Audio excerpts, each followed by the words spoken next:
Hi everyone, welcome back to another fun-filled, action-packed episode with Dominic from the Primetime Treasure eBay store and YouTube channel. I'm going to do another tip video with you tonight, and this one is going to be one in which I'm going to give you some strategies on things that you could do to take items that are not selling or that you don't think will sell, and rather than giving them away or throwing them out or selling them at a loss, putting them into a situation in which you'll actually make a profit out of them. And the things that I just said earlier are things that people are literally doing. They're either taking items that have a little bit of damage to it, or maybe they don't have damage to it, but you bought it in a bigger lot, let's say, and you sold off the more valuable pieces of the lot, and you have these few items that are left, and they just don't seem to sell for whatever reason. There's just not a big demand for it in the marketplace. So what do? Some people will donate it, and there's merit into doing that. If you want to donate items, I'm not telling you not to. If you want to donate it to the Goodwill or the Salvation Army, that's fine. But for people who are really, hardcore into reselling, or they're just maybe even just starting out into reselling, they might not realize that there's other options that they have in which they could take that item and turn it into profit. We're going to go over those in just a few minutes. But some other things that people are doing besides donating it is they're actually literally taking some of the items and they're just saying, forget this, and they're literally throwing it in a garbage bag. Okay, they're just throwing it out. Another thing that people are doing is they're taking the item and they're selling them at a loss. They're literally putting the price extremely low just to get rid of it. And once you factor in the cost of shipping and the PayPal fees and the eBay fees, the person's actually losing money. So for example, they might take a t-shirt that's not selling that costs, let's say this costs $3.50 to ship, and they're selling it $3 free shipping.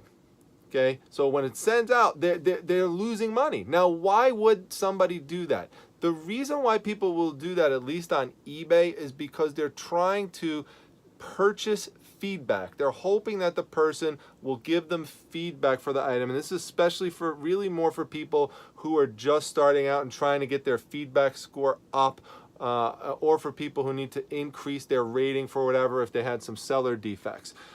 So the problem with that is, again, you're losing money, and there really is no guarantee that the person is going to leave you a feedback. And if you hound the person for a feedback, there's a risk the person may leave you a feedback that you don't like, such as a neutral one or a negative one.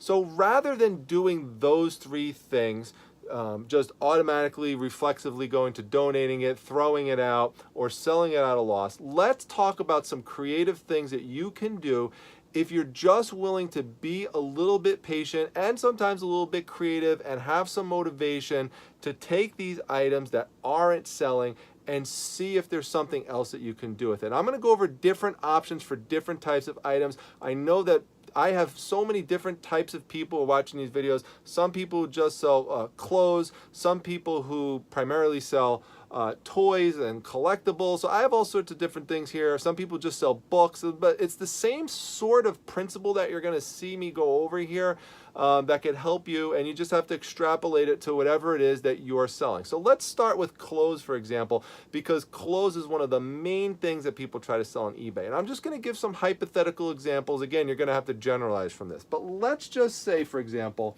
that I featured this in my video last night, so I just happen to have it nearby, so I'm just bringing it out again. But let's just say I have this Levi's shirt, and here it's new with tag, so it's probably going to sell. But let's say it doesn't have the tag on it, and for whatever reason, it just doesn't sell.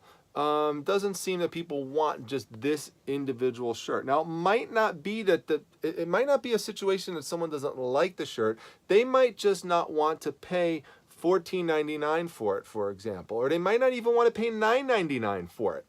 But you, on the other hand, might say, you know what, I really don't want to sell this for less than $9.99, depending on what you paid for it, and also because you want to value your time and you don't want to spend a bunch of time sending out items that are, really, really low value, because, you want to save your time for items that could sell at a higher value. So what can you do? Well, the general principle I'm going to talk to you about is lotting things together that are similar. It's not the only thing. So if you think, oh yeah, I already know that, there's some other things I'm going to talk to you about in a second. But this is, though, the general principle I'm going to tell you about. So let's say this didn't sell, okay, for $9.99. You tried $9.99 and you determined that's the lowest you're going to go for it. Okay, well, maybe on hand you have another green Levi's shirt, like this one, okay? So now you take this one and you sell them together as a lot of green Levi's t-shirts. Now, you might say to me, well, what if I don't have another green Levi's t-shirt around? Now, you might not. That's okay.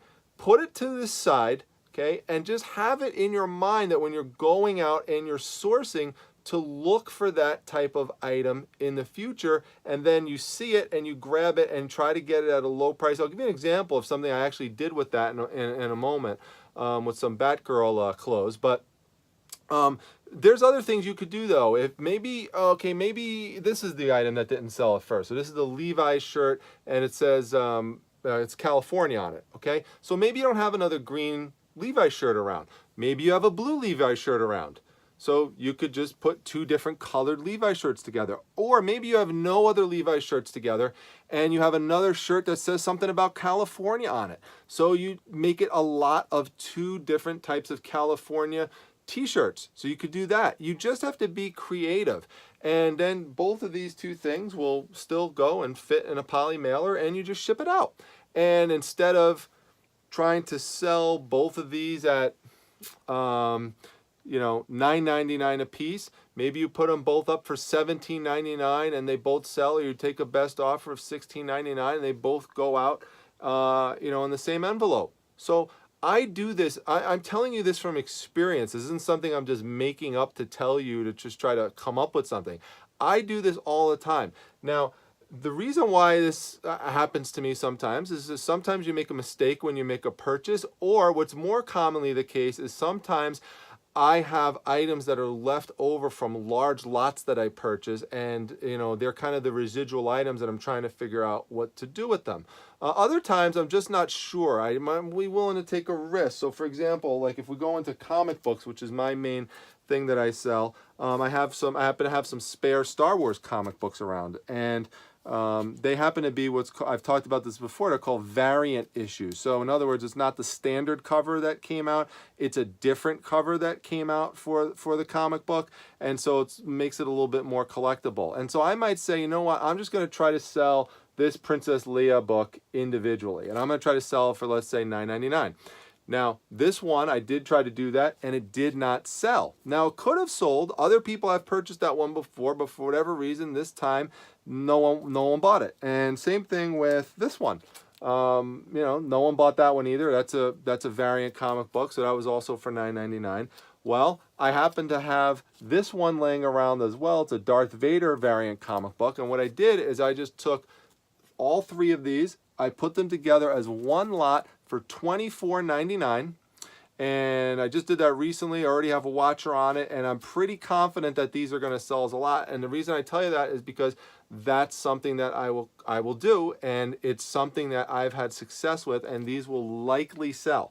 Now, let me talk to you about sometimes just kind of being on the lookout for an item. This is an item that I actually didn't purchase to resell. It was just given to me. It was my daughter's, and so she wore this. This is a Batgirl sleeper lounge pants, and so she didn't need any more. So what my wife just said, all right, let's just try to sell it. So okay, so I put it up, and this one or one similar to it have sold in the past, but again, for whatever reason, this one just did not sell. So in my mind, I took it off. I took it off the listing, and I said, all right, I'm gonna be on the lookout for anything else that's Batgirl. Now this is Batgirl, and it's medium. I'll kind of bring that up there if you want to see that there. Let's see if I get that up there. So it's medium. Okay. So now that's very specific. So I need another Batgirl medium item. So I go out to a rummage sale. This is actually one of my videos, one of my earlier videos. You might remember this. And what do I find but a Batgirl t-shirt for $1, and it happens to be, it's probably tricky to see this here, but it does happen to be a medium. So now I could combine these together in a nice lot to make a Batgirl outfit, top, and I have the bottom. Plus, I just happened to find another one, and I showed this in the video last night, that has Batgirl and Batman on it. So now I have a lot of 2 lounge pants and a shirt, and that will go together in a nice set that either some parent will want to buy for their daughter who is a fan of Batgirl, who is a medium size, compared to somebody else who's selling an item like that just individually. They would more likely want to buy my lot. So that's another reason that lots are beneficial, because people are getting more value for their buck. And that's one of the things that you can do to help increase your sales, is just to continue to try to add value for your customer. Sometimes that value will just come in one piece that you're shipping out, but other times you have to be more creative. Now, sometimes you might have an item that's damaged. So for example, it's not uncommon if you buy books or if you buy comic books that they're going to be damaged, like this one here. Like, look at the back. This is pretty damaged, and the front of it is damaged and wrinkled, and this is essentially a worthless comic book. No one is going to purchase this. I could put this up on eBay forever and it's never going to sell. So what do? Do I just throw it in the garbage? No. What we have done in this situation, because my wife is pretty artistic, is that she will take these comics that are damaged, and she will create these beautiful collages out of them from strips of the comic book, and she'll make these incredible scenes. And now I could try to sell this for 20 bucks. And this one is currently listed on my eBay store, but we have sold plenty of these before. We've done this out of Spawn comic books and other comic books, and we wind up, and they're basically decoupage, Mod Podge, and so you just put like a little of that glue over it to seal it in there. And it has been great. I mean, we've sold some small frames like that for 25, 30 bucks. We've shipped them overseas. It's been incredible, and we kind of laugh about it because we know that other people are taking these comics and just throwing them out. So I'll take comics that are damaged, that don't have covers on them, because we could just create these frames out of them. One time we had a larger comic book. It was like a treasury size comic book. It's like 11 inches by 15, and the book was really damaged. The cover was kind of pretty worn. But what we did is took the comic book cover off. We literally just detached it because the book itself was worthless because it had so much damage inside of it. But the cover was cool. It was a cover of Superman, and we just all did was just take it and mounted it on a frame and just attached it to the frame and secured it. And now it looked like this, it kind of looked like, you know, pretty much something like this, but mounted onto a picture frame, and it wound up selling for 20 bucks. So, again, you just laugh because you're taking something that literally had no value, and all you did was repurpose it, and now you could resell it, and you can make money out of it. You know, just other principles. Let's say you sell toys, and you had this this X-Men toy right here, and it didn't sell. It's pretty light. It's going to go first class. No problem. Find another one that's X-Men, and combine it together with this, and now you have a lot of 2 X-Men toys. That will definitely increase the chances that it's going to sell. Or maybe you have this DVD. I'm just picking one out of an example, Bleach, and it's #1. It's a manga animated series, and didn't sell. Well, find #2 maybe, and combine it with #2. Or if that didn't sell, find #3, put them together, make a lot. Make lots out of DVDs. Make lots out of books.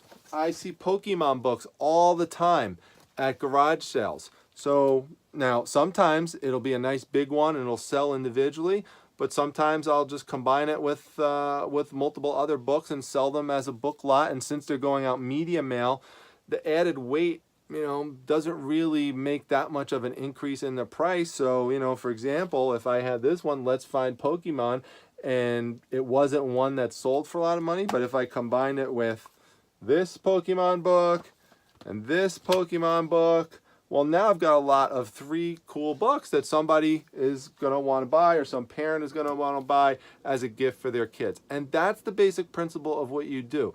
Lot things together. And don't lose money. Don't give things away. I mean, you could give things away, but I'm just saying, if you're giving it away because you just have given up, that's really my main point. If you have given up and just said, forget it, I just can't sell this, there's no way I'm going to make any money off of it, I'm just going to just get rid of it. Don't give up so easily. There's ways to take those items and make money off of them. And you may not have the items necessary right then in that moment when it stops its listing on eBay and it just didn't sell. You might not have another item right there to pull from. But again, put it to the side, keep it in your mind, be out on the lookout for it. It might take you a week, might take you 2 weeks, it might take you 6 months to find that other item that could match with it, to lot with it. But it's worth it sometimes to do that. Now, there's going to be instances where you're going to have an item that is just totally destroyed, and you obviously, you know, can't do anything with it. You know, so there's going to be instances. Of course, there's exceptions to what I'm saying, where you are going to have to throw something out, or you will just donate it, or something like that. But what I'm saying is that there's so many times where you can do the opposite of that and take a loss and turn it into a profit. So if you start doing stuff like that now based on watching this video, let me know that. Come back, let me know that. Drop a line down below in the comment section. Let me know that was helpful for you, because that's the reason I'm making these videos, is to try to pass on experience and to give you some useful tips for things that you can do. Hit the like button if you enjoyed the video. Make sure that you subscribe. That subscribe count is going up significantly every day. I'd love to pass 150 by the next time I do next video. We're at 147 right now. So give me a like, hit that treasure chest, hit that subscribe button, get me over the 150 mark. Let's get up to 200 pretty soon. And I'm just going to keep making content for you. So I hope that you enjoy the video, and most importantly, or pretty importantly, make sure, because you're missing out if you don't join the Facebook Reselling Resource Center. That's my Facebook group. There's several hundred people in it now. It just continues to grow every day. Just added a new person in right before I started making this video. There's be on the lookout items of the day that I post. There's helpful news items that are posted almost every day, video links, other members contributing. So it's a really cool group, and I hope that you stop by and join and check us out. So with that, I am going to go list some other items, and I will see you at the next video. Take care, everyone.